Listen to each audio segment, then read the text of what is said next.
So I was listening to Shailene, and I know everything about her because she is absolutely my 11-year-old daughter's idol. And when she said, maybe the people at these oil and gas companies, maybe they just need us to love them. I grew up in Houston, Texas. I went to business school on a full scholarship, and I was recruited by those oil and gas companies. Instead, I went to work on a team that managed $20 billion in assets. I was the only woman on the team, and the guys had me cover the food industry. I couldn't cook, really wasn't interested in it, but I learned those business models. I loved that job. It was black and white. It didn't involve my heart at all. It was safe. I was hidden behind 5 giant screens every day. But my husband took a job in Boulder, Colorado, and so we moved with a brand new baby, and I thought, I'll take some time off from finance, and we'll just have these kids. I'm super type A, and so we had 4 kids in 5 years. And I really didn't want anybody telling me what to feed those kids. It was hard enough just getting them fed being a mom. But one day in January of 2006, my life changed forever, completely, when our 4th child had an allergic reaction over breakfast. When Martha Stewart was taking her company public, I met her, and I used to joke, making scrambled eggs for breakfast was about as Martha Stewart as I could get. She signed cookbooks that day in the office, and I thought, I know so little about food. I'll just have her sign the prospectus, the financial statement. And I did. So when our littlest started to fuss that morning, I had no idea what was happening to her. I had no idea. It was tubes of blue yogurt, Lego My Eggo waffles, and those scrambled eggs.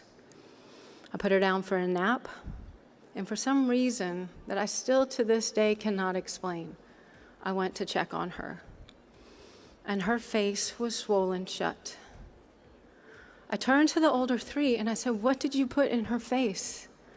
And they just gave me those blank, honest little kid stares, and I was absolutely terrified. I raced her to the emergency room, and the pediatrician saying, "Robyn, this looks like an allergic reaction." And I'm thinking, how is that even possible? How can I be a mother? How can I protect this child if the food is not safe? And so I began researching food from an entirely different angle. I dug into the financial statements. I started asking questions. And I created a pretty big allergic reaction in the food industry 10 years ago. It is not something I ever thought I'd do.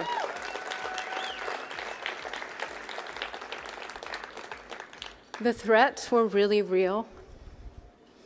And I had a moment where I was standing in the kitchen window looking out at the kids in the backyard, and I thought, if I don't say something, who will?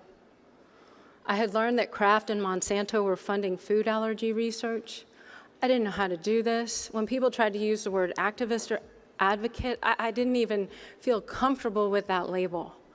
I thought, this is so love-fueled, this work. It is so love-fueled. I don't know what you call that. We don't have a word for it.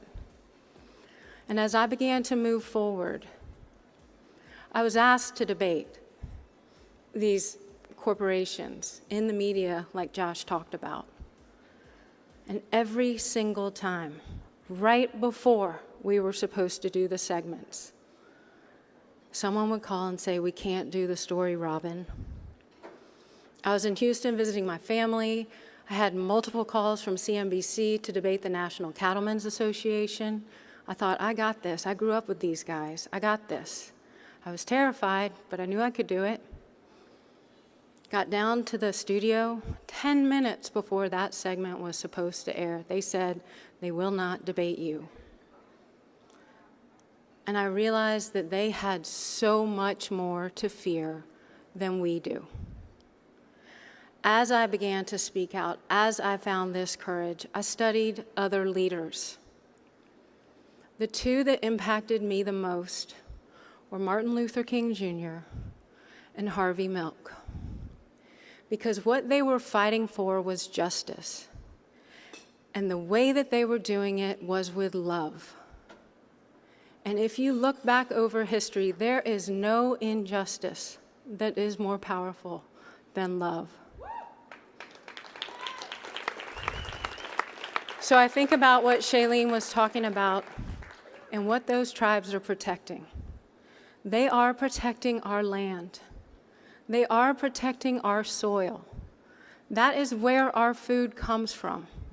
And right now in the United States, less than 1% of all of our farmland is organic. Less than 1%. That land at Standing Rock is some of the best land our country has. We haven't protected the soil. We haven't protected the water. The opportunity in front of us is huge, and it could not be more urgent. This generation of kids has earned the title of Generation RX because of the rates of food allergies. It's 1 in 13 kids. Because of the rates of asthma, it's 1 in 10. Because of the rates of diabetes, it's 1 in 3 Caucasian kids and 1 in 2 minority kids born in the year 2000. That's my daughter's 11th grade class. Those kids have done nothing to earn that. And we have every opportunity to fix it.